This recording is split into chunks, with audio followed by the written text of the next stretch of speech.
lunchtime Friday here at the Wanaka AMP show, and you'll be getting familiar with the Rural Exchange team, knowing where a good free lunch is at events around New Zealand. But it's also a fantastic opportunity to catch up with the team here at Silver Fern Farms, and this is the last Wanaka AMP show for outgoing CEO Dean Hamilton, who joins me. Are you sort of sad to see that this will be your last wearing the badge? Yeah, mixed emotions really. It's been 4 years I've been coming here, so I think I'll still come here, but I just won't be allowed in that nice part back there. I have a funny feeling that they will let you still in there. Yes. But also too, I'm seeing that there's members of the board from China here. How important is it for farmer suppliers to see them present and on the ground? Yeah, I think it's really important. I think important both ways. I think important for the farmers to be seeing the board and the investors, and also important for them to understand how farmers think and act in New Zealand. So I think it's a two-way street. So lovely to have these guys for the first time at our Wanaka show, and I think they'll enjoy it. So in your tenure as CEO of Silver Fern Farms, what would be your biggest achievement you are so proud of? Well, I think really recapitalising the business. It was very publicly under financial challenging situation, and we sought to solve that, and we did a whole lot of things ourselves in terms of running down our inventory, of selling assets that we didn't need to still own, but the key thing was raising new equity. The business had lost money over the previous 3 years, ran a large process, and we raised $260 million through our Chinese investor, and that really has created the strongest meat business in New Zealand and allows us to now move forward, invest in our plants, invest in our people, and I think we just don't contemplate those days where we didn't have our capital. Now it's very progressive, so we're very excited by that. So if I look back over my time, putting the company on that sound footing, that's something I'm the most proud of, leading the effort to do that. Yeah, absolutely. So a lot of cost efficiencies happening in a lot of the processes here in New Zealand, but also too the way we're perceiving the end product and where it's going to. What's the next strategy and vision with the Chinese investment? Yes. For the food service and retail in Asia? Sure. So, we've got 4 targeted countries around the world where we're trying to push our value-added strategy. In New Zealand, where we've been doing that for about 7 years. We're the only branded consumer red meat business in New Zealand. You go to most restaurants, you'll be able to find our great product there, but we're targeting Germany, the USA and China. We've launched in Germany. We're right now launching in the US with our branded consumer packs. We're very excited about that. The whole grass-fed movement, I think, globally is gaining momentum.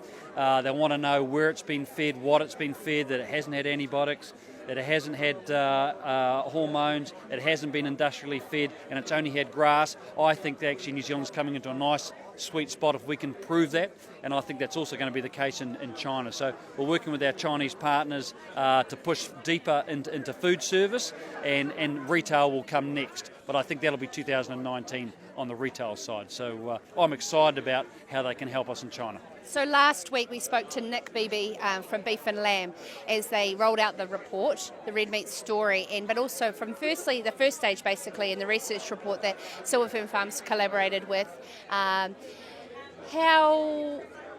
you were saying about the US and the grass-fed movement, are they still really unaware of our farming practices in New Zealand? Because that's what I took from the interview with them. We still have a long way to go. Yes, we're a long way from America, and I think their understanding of New Zealand and the way in which we farm still needs part of the education. So when we tell the New Zealand story and when we tell the Silver Fern Farm story, we have to keep reiterating that. And so they've been hearing the New Zealand lamb story for 35, 40 years now, so they do understand lamb, don't necessarily understand our beef or our venison story. But even lamb, only 1% of Americans eat our lamb, so there's a large untapped opportunity there in my view. And what about in terms of premium value differences and how we can actually put quite a considerable margin with that story as opposed to just a wee bit over and above?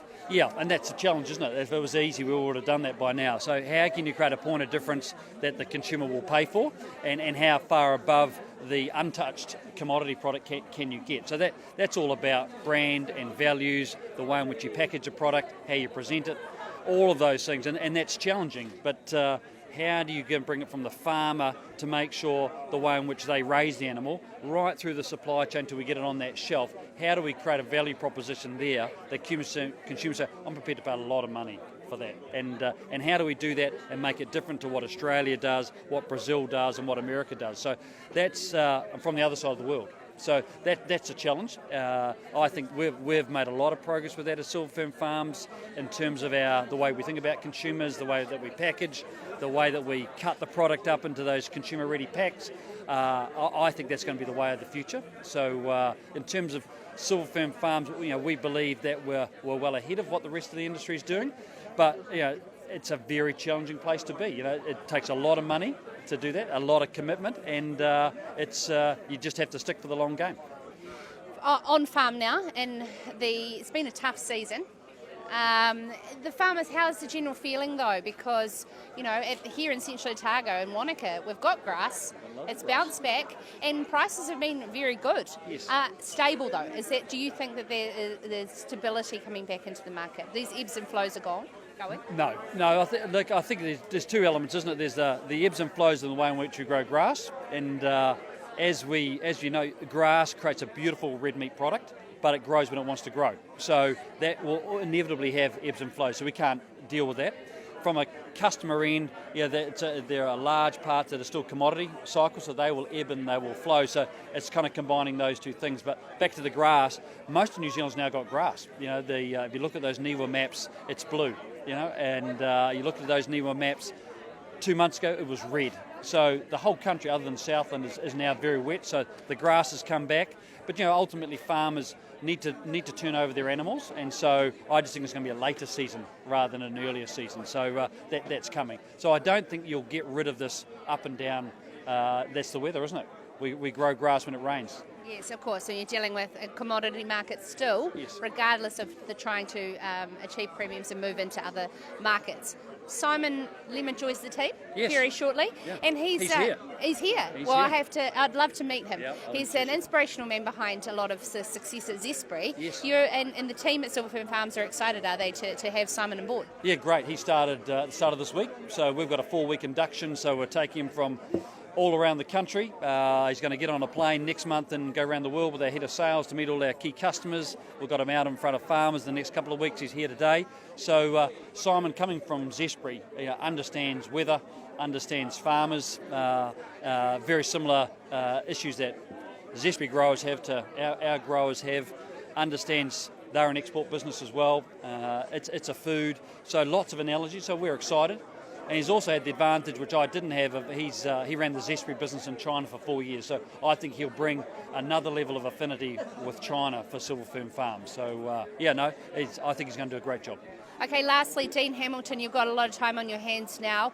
What is your favourite meat dish to cook for your children at home? It's an eye fillet. I'm simple. It's my favourite piece. I like the fact that it cooks well. It's tender. I like that with roast potatoes. Again, keep it pretty simple. And a lovely green leaf salad. That's me. Nice mustard on the side. Nice down the middle of the fairway meal. Well, it's good to hear that the outgoing CEO of Silver Fern Farms is a meat and 3 veg sort of man. Radio Live Rural Exchange.